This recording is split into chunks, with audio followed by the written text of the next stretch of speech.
لله نحمده ونستعينه ونستغفره ونؤمن به ونتوكل عليه ونعوذ بالله من شرور أنفسنا ومن سيئات أعمالنا من يهده الله فلا مضل له ومن يضلله فلا هادي له ونشهد أن لا إله إلا الله وحده لا شريك له ونشهد أن محمدا عبده ورسوله الذي أرسله بالحق بشيرا ونذيرا وداعيا إلى الله بإذنه وسراجا منيرا فقد قال الله تعالى في كلامه المجيد وفي فرقانه الحميد أعوذ بالله من الشيطان الرجيم بسم الله الرحمن الرحيم إن الله وملائكته يصلون على النبي يا أيها الذين آمنوا صلوا عليه وسلموا تسليما اللهم صل على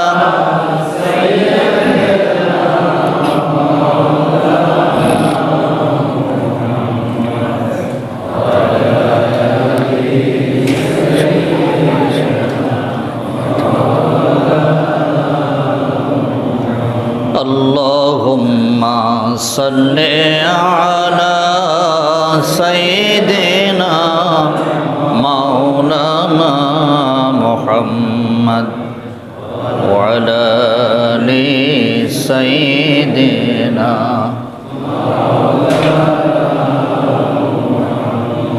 بلغ العلا بكماله كشف الدجى بجماله حسنت جميع خصاله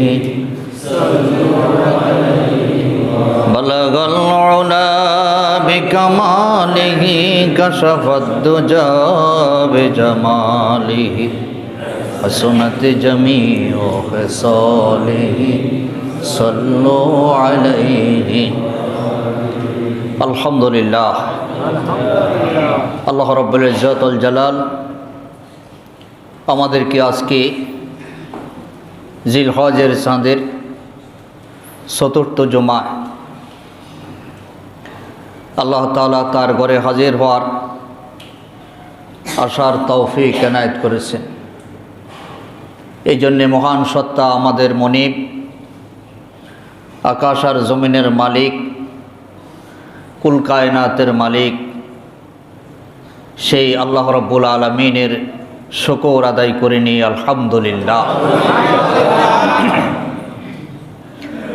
হাজারো দরুদ ও সালাম প্রেরণ করছি সাইয়্যিদুল মুরসালিন, খাতামুন নবিয়্যিন, আশরাফুল আম্বিয়া, নূরে মুজাসসাম, সরকার দো আলম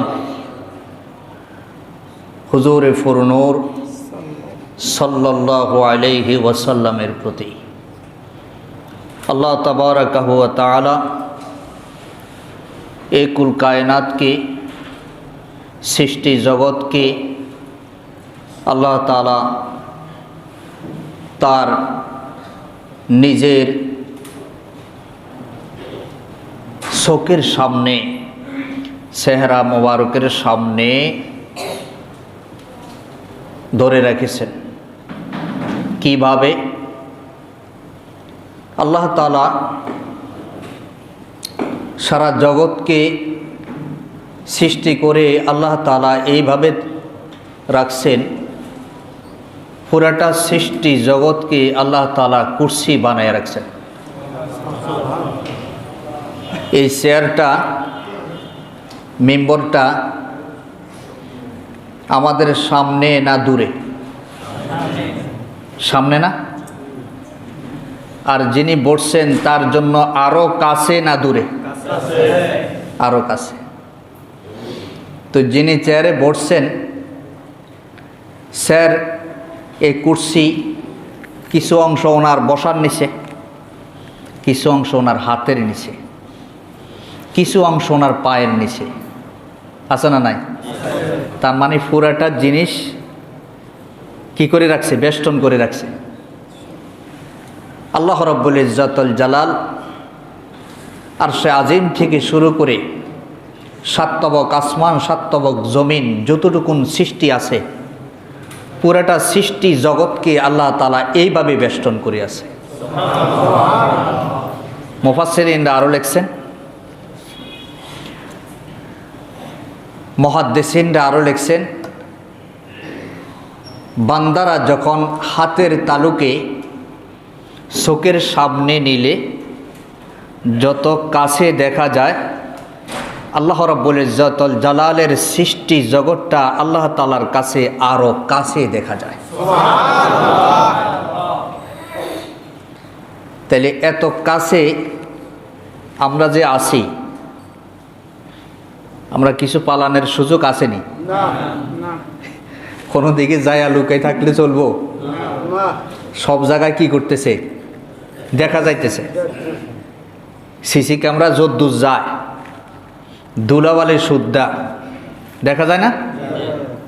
দেখা যায়। যত বেশি পাওয়ারই হবে তত পিঁপড়া পর্যন্ত যদি হাঁটে দেখা যাবে। আল্লাহ তাআলা তিনি যে সৃষ্টি জগৎকে দেখতেছেন, পাওয়ারের থেকে বেশি না কম? কিরকম বেশি? আটলান্টিক মহাসমুদ্রের তলদেশে সাততবক জমিনের নিচে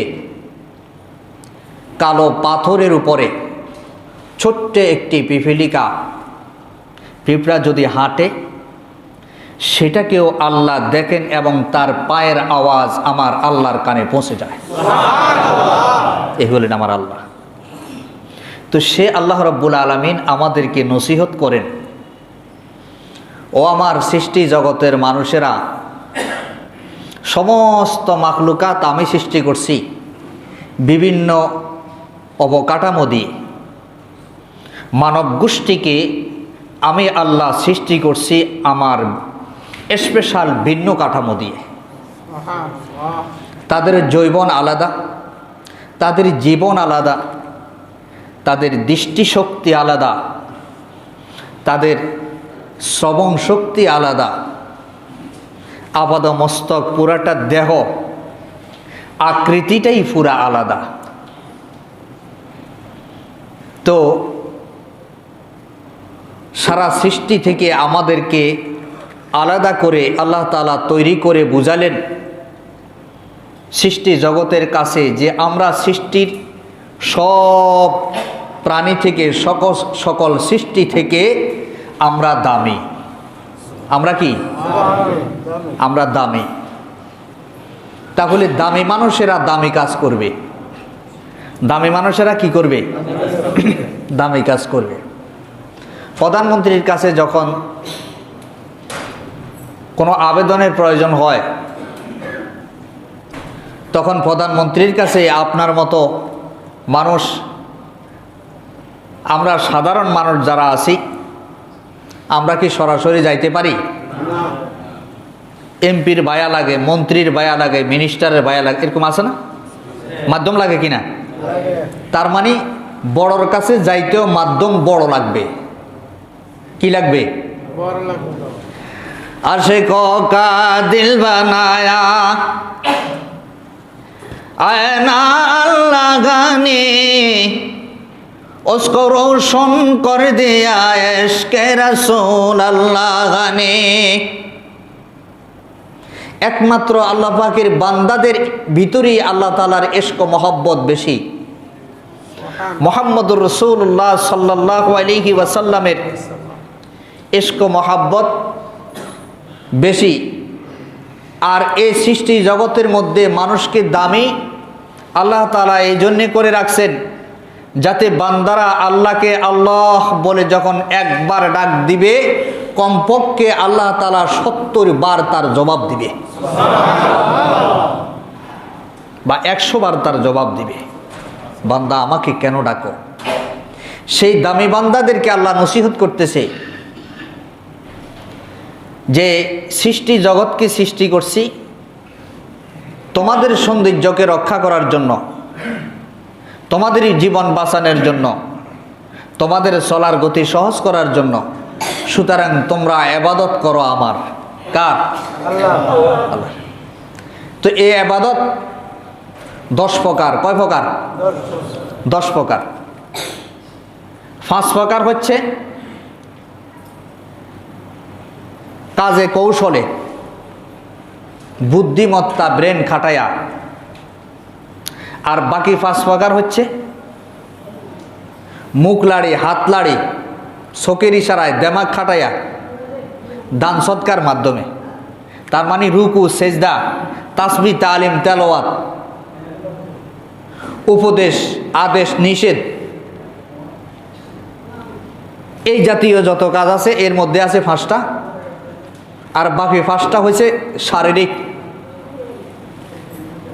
বিভিন্নভাবে চলাফেরার মাধ্যমে, উঠা বসা কাজ কর্মের মাধ্যমে। এই 10টার মধ্যে থেকে বান্দা যখন আমল করবে, আল্লাহ বলেন আমি বান্দার সাথে ওয়াদা দিলাম আমার বান্দাকে আমি জান্নাত দিয়ে দিব। এবার শুরু থেকে আয়াতে কারিমাগুলো আমরা আস্তে আস্তে শুনি। পড়ে আউযু বিল্লাহি মিনাশ শাইতানির রাজিম। বিসমিল্লাহির রাহমানির রহিম। ইয়া আইয়ুহান নাসু উবুদু রাব্বাকুমুল্লাযী খালাকাকুম ওয়াল্লাযীনা মিন ক্বাবলিকুম লাআল্লাকুম তাত্তাকুন। সাদাকাল্লাহুল আযীম। এই আয়াতে কারিমা হচ্ছে সূরাতুল বাকারার 21 নম্বর আয়াত। সূরাতুল বাকারা হচ্ছে 2 নম্বর সূরা। আল্লাহ রাব্বুল ইজ্জত ওয়াল জালাল পুরা মানব গোষ্ঠীকে ডাক দিয়ে বলেন, ইয়া আইয়ুহান নাস, হে মানব সম্প্রদায়। আমার সৃষ্টি জগৎ এই কথা বলে নাই, কাদেরকে বলছে? হে মানব সম্প্রদায়। আল্লাহ রাব্বুল আলামিন বলেন, হে মানব সম্প্রদায়, তোমরা তোমাদের প্রভু আল্লাহ রাব্বুল আলামিনের দাসত্ব করো, গোলামি করো, আনুগত্য করো, যিনি তোমাদেরকে এবং তোমাদের পূর্বে যারা এসেছিল তাদেরকে, যে আল্লাহ রাব্বুল আলামিন সৃষ্টি করেছে। আমাদের সৃষ্টি করছে কে? সন্দেহ আছে? সন্দেহ আছে? সন্দেহ নাই। আমাদের সৃষ্টি একজন সৃষ্টিকর্তা হলেন আমাদের আল্লাহ সুবহানাহু ওয়া তাআলা। কেউ টেডি হিসাবে আল্লাহকে আল্লাহ বলতে লজ্জা লাগে, সৃষ্টিকর্তা বলে। এরকম বলে কি না? খবরদার, এরকম টেডি রাখা ডাকিয়েন না। আল্লাহকে আল্লাহ বলে ডাকলে যত সওয়াব, আল্লাহর আরো গুণবাচক নাম আছে, এগুলো বললেও সওয়াব হয়। আল্লাহকে আল্লাহ বলে ডাকলে বান্দাকে আল্লাহ যত মহব্বত করেন, অন্য কোনো নাম দিয়ে ডাকলে এত মহব্বত আসে না। আল্লাহ রহমান, তিনি আমাদেরকে কি করেন? দয়া করেন। তো যাই হোক, সেটার আলোচনা আরেক দিকে। সে আল্লাহ রাব্বুল আলামিন বলেন, আমি তোমাদেরকে সৃষ্টি করছি, আর গোলামিটা হবে একমাত্র আমার। গোলামিটা হবে কার? আল্লাহ। তাহলে মাথার চুল কাটা থেকে শুরু করে হাত পায়ের নখ কাটা পর্যন্ত আমার আপাত মস্তকের ভিতরে যা আছে পুরাটা কার? আল্লাহ। তাইলে মাথার চুল কাটা থেকে পায়ের নখ কাটা পর্যন্ত ঘুম থেকে উঠা থেকে শুরু করে আবার ঘুমানো পর্যন্ত পুরাটা সময় আল্লাহর হুকুমের উপরে থাকতে হবে। কিছু সময় আল্লাহর হুকুম মানলাম, কিছু সময় বদমাশি করলাম, এরকম করলে চলবে? তাইলে তার তো জীবন হলো না। কি হলো না? জীবন হলো না, আর মানবের জীবন হলো না। তাহলে কিছু সময় মানুষের জীবন, কিছু সময় পশুর জীবন। আল্লাহর অবাধ্য পশুরাও হয় না। এই জন্য আল্লাহ তাআলা বলছেন মানুষের চরিত্রের অবস্থা এমন হবে, কিছু সংখ্যক মানুষের চরিত্র এমন হবে এবং একটা সময় আসবে তাদের চরিত্র যে এমন তারা ভুলে যাবে। উলাইকা কাল আনআম বাল হুম আদল। তাদের চরিত্রের অবস্থা হবে চতুষ্পদ জন্তু চরিত্রের মতো। বালহুম আদল বলে আরও বলছেন শুধু চতুষ্পদ জন্তুর মতো না, বরঞ্চ তাদের চরিত্রের চাইতেও আরও নিকৃষ্ট, আরও নিকৃষ্ট চরিত্রের অধিকারী হবে। আল্লাহ রাব্বুল আলামিন বলেন ইয়া আইয়ুহান নাসু উবুদু রাব্বাকুমুল্লাযী খালাকাকুম ওয়াল্লাযীনা মিন ক্বাবলিকুম লাআল্লাকুম তাত্তাকুন। হে মানব গোষ্ঠী, হে মানব সমাজ, তোমরা তোমাদের সেই প্রভুর ইবাদত করো যিনি তোমাদেরকে এবং তোমাদের পূর্বে যারা এসেছিল সবাইকে যেই মালিক সৃষ্টি করেছে সেই মালিকের গোলামি করো, তার ইবাদত করো, তার আনুগত্য করো, যাতে তোমরা অকল্যাণ থেকে বেঁচে থেকে তোমরা কল্যাণ অর্জন করতে পারো, মুত্তাকি হতে পারো, সলিহীন হতে পারো, আল্লাহ ভীরু হতে পারো, অর্থাৎ তোমরা এক কথায় হেদায়েত প্রাপ্ত হতে পারো। তাহলে আমরা সকলে কি হতে চাই? বলেন না, কি হতে চাই? হেদায়েত প্রাপ্ত হতে চাই। যারা এই পৃথিবীতে অনেক নামি দামি মানুষ আছে, কিন্তু আল্লাহ কপালে হেদায়েত রাখেন নাই, এই জন্য হেদায়েত প্রাপ্ত হতে পারেন নাই। কিন্তু লোক সমাজে, দেশে, অঞ্চলে, বিশ্বে তাদের নাম দাম ডাক অনেক আছে। এরকম লোক আছে না নাই? তো আল্লাহর কাছে যদি পশু হয়, দুনিয়ার যেই কোনো জায়গায় যত বড় দামি লোকে হোক, তার মূল্য মশার ডানার সমানও নয়। কার কথা? হাদিসে কুদসি, যে এই পৃথিবীর এই নাফরমানি যা করতেছে, এই পৃথিবীতে থাইকা যা বাহাদুরি করতেছে, আমার কাছে যদি এই পৃথিবীটার মূল্য মশার ডানার সমান হতো, তাহলে কোনো কাফেরকে এক ডুব পানিও গিলতে দিতাম না। বান্দারা আমাকে ডাকবে তাদের ফায়দা অনুপাতে, তাদের লাভের জন্য। একজন সৃষ্টিও যদি আল্লাহকে আল্লাহ বলে ডাক না দেয়, আল্লাহর বিন্দু পরিমাণও কোনো ক্ষতি হবে না। সারা সৃষ্টি জগৎ যদি আল্লাহকে আল্লাহ আল্লাহ বলে ডাকতে থাকে, আর সুযোগ যদি কিয়ামত পর্যন্ত দেওয়া হয়, আল্লাহ তাআলার এক চুল পরিমাণও কোনো ফায়দা হবে না। ডাকলেও আল্লাহ, না ডাকলেও আল্লাহ। ডাকলে ফায়দা কার? ডাকলে ফায়দা আমার। আপনি কাজ করলে মজুরি পাবেন, কাজ না করলে ঘরে বসে থাকলে আপনাকে ঘরে নিয়ে কেউ দিয়ে আসবে, তার মানে পাবেন না। তো মজদুরের মজুরি দেওয়ার জন্য তো বসে আছেন, মজদুরি দিলে কি পাবে? মজুরি দিলে মজদুরি পাবে। আল্লাহ রাব্বুল আলামিন বলেন, সুতরাং তোমরা যদি হেদায়েত প্রাপ্ত হতে চাও, আল্লাহর দিদার লাভ করতে চাও, তোমরা যদি মুসলমান দাবি করে থাকতে চাও, তাহলে তোমাদের প্রভু যিনি তোমাদেরকে সৃষ্টি করেছেন তার হুকুম মতো তার আনুগত্য মেনে চলো, তাহলে পরে তোমরা কামিয়াব আর হেদায়েত প্রাপ্ত হয়ে যাবে। এরপরে আল্লাহ তাআলা বলেন, কাইফা তাকফুরুনা বিল্লাহি ওয়া কুনতুম আমওয়াতান ফাআহইয়াকুম সুম্মা ইউমীতুকুম সুম্মা ইউহয়ীকুম সুম্মা ইলাইহি তুরজাউন। সূরাতুল বাকারার 28 নম্বর আয়াতে কারিমার মধ্যে আল্লাহ তাআলা ইরশাদ করেন, তোমরা আল্লাহ রাব্বুল আলামিনকে কিভাবে অস্বীকার করছো, তার কুদরতকে কিভাবে অস্বীকার করছো, তার সৃষ্টিকে তোমরা কিভাবে অস্বীকার করছো, অথচ তোমরা এক সময় তোমরা ছিলে না, প্রাণহীন ছিলে, মৃত ছিলে, আল্লাহ রাব্বুল আলামিন দয়া করে তোমাদেরকে জীবন দান করলেন। আমাদেরকে জীবন দান করছে কে? তো সুবহানাল্লাহ বলতে ইচ্ছা করে না ভাই? বলেন না জোরে সুবহানাল্লাহ। আমাদেরকে প্রাণ দিলেন, আমাদেরকে জান দিলেন। আমাদের রূপ ছিল না, যৌবন ছিল না, জীবন ছিল না, আমরা ছিলাম জলপদার্থ। সেই জলপদার্থ থেকে আল্লাহ রাব্বুল আলামিন দয়া করে আমাদেরকে প্রাণ দিলেন, জীবন দিলেন, জীবন দান করছেন। এরপরে তিনি তোমাদেরকে আবার মৃত্যু ঘটাবেন। আমাদেরকে আবার মৃত্যু দিবে কে? আমাদেরকে আবার মৃত্যু দিবেন। যেন রাসূলুল্লাহ সাল্লাল্লাহু আলাইহি ওয়াসাল্লাম বলছেন, মাঝে মাঝে তোমরা কবরস্থানে যাইও, তাহলে কিছুটা উদাসীনতা দূর হবে। কি দূর হবে? উদাসীনতা দূর হবে।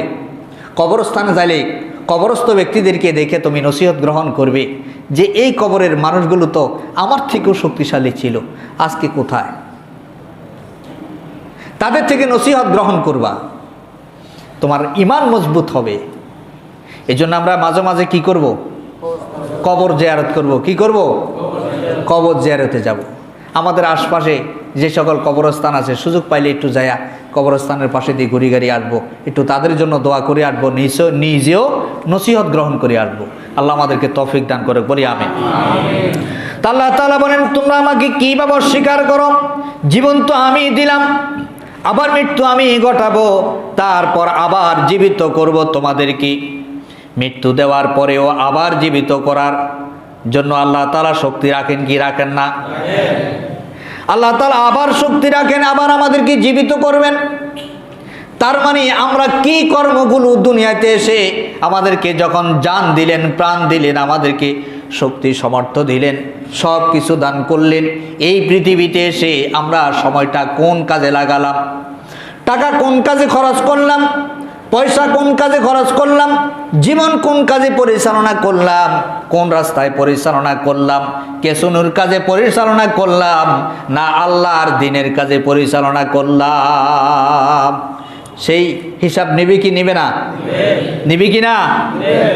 আজকে বড় বড় বিশাল বড় বড় শিল্পপতিদের ঘরের মধ্যে বোতলের অভাব নাই। বোতল চিনেন না? দেখছেন কি সুন্দর এরকম হাতের তালুতে রেখা ফালছে। কত বিশাল বড় বড় মন্ত্রীরা যায়া তার কাছে আনন্দ করছে। আর একটু বেশ কম হয়েছে, এখন কি কোন জায়গায়? জেলখানায়। এই যে মদের বোতল, সব চাইতে বড় বড় বোতল, দামি দামি মদের বোতল পাইল, এগুলোর প্রোটেকশন কারা দিছে? যারা গ্রেপ্তার করছে এরাই দিছে, এরাই ফেলছে। আবার আজকে তারাই আবার কি করলো? ধরায়া দিল। একটা বেশ্যা মহিলা, তাকে গ্রেপ্তার করলো, মনে হয় জামাই আদরে হাত ধরে নিচ্ছে, বান্ধবী আরেক বান্ধবীকে নিতেছে। আর একজন আলেমকে এতেকাব থেকে, মসজিদ থেকে গ্রেপ্তার করলো, হাত পায়ের মধ্যে হ্যান্ডকাপ লাগায়া, মনে হয় যে কয় হাজার বাংলাদেশ এরকম ডাকাতি করছে সে। দেখেন না আপনারা? আল্লাহর গজব এত সহজে যাবে? এতেকাব থেকে মানুষ নাই, পৃথিবীর ইতিহাসে নাই। জুমা মসজিদে ইমামতি করার জন্য আসছে, সেখান থেকে গ্রেপ্তার হয়েছে, হাত পায়ে কড়া। আদর্শের কথা বললে বিপদ। এ ডাক্তার জাহাঙ্গীর কবির নাম শুনছেন না আপনারা? এবারে মানুষকে পরামর্শ দিয়েছে, তার পরামর্শে বিনা ওষুধে, বিনা রুটিতে, বিনা ভাতে হাজার হাজার মানুষ সুস্থ হতে শুরু করছে। আর এই লোকের বিরুদ্ধে এক ধরনের শিক্ষিত নামের কুলাঙ্গারেরা লাইগা কত রকমের অবজেকশন। বেটা কইছে রোজা রাখো, তো ইসলামী শরীয়তের কথা কিরে বেটা ডাক্তার হয়ে এই পরামর্শ দেখা? বেটা ডাক্তারের বেটা অন্য কথা না বলবো, ভালো কথা বল। এইভাবে তিনি যে পরামর্শগুলো দিছে, এই পরামর্শগুলো মানুষ রোজা রেখে, এখন ওষুধ কোম্পানির ওষুধ গেছে কমা, আটাওয়ালারা তিরির আটা বেচতারা না, বিভিন্ন আটা কোম্পানির আটা গেছে কইবা, বেটা চতুর্দিক থেকে অবজেকশন শুরু করছে। এক কথায় ভালো কাজ, ইসলামের কাজ, দ্বীনের কাজ যেখানে করতে যাবেন সেখানে শয়তান বাধা দিবে। এর কয়দিন আগে আরেক লোক বলছিল টাকনুর উপরে কাপড় পরার জন্য, মেয়েদেরকে হিজাব পরে অফিসে আসার জন্য। হে বেড়ার বিরুদ্ধে মামলা, শুধু মামলা না, বেড়া চাকরি গেছে গা। এরকমভাবে আমাদের সমাজের অবস্থা এমন হয়ে গেছে, আজকে নেক কাজকে আমরা বদ কাজ বানিয়ে ফেলছি, বদ কাজকে আজকে নেক কাজ বানিয়ে ফেলছি। আল্লাহ তাআলা আমাদের সমাজকে, আমাদের দেশকে এই সকল অরাজকতা থেকে, এইসব বিশৃঙ্খলা থেকে, কুচরিত্র থেকে আল্লাহ আমাদেরকে হেফাজত করে, বলি আমিন। আল্লাহ তাআলা যতটুকুন কথা আমাদেরকে শোনালেন, যতটুকুন কথা আমাদেরকে বলালেন, আমাদের সকলকে সহি রাস্তার উপরে থেকে আমল করার তৌফিক দান করুক। আসসালামু আলাইকুম ওয়া রাহমাতুল্লাহ।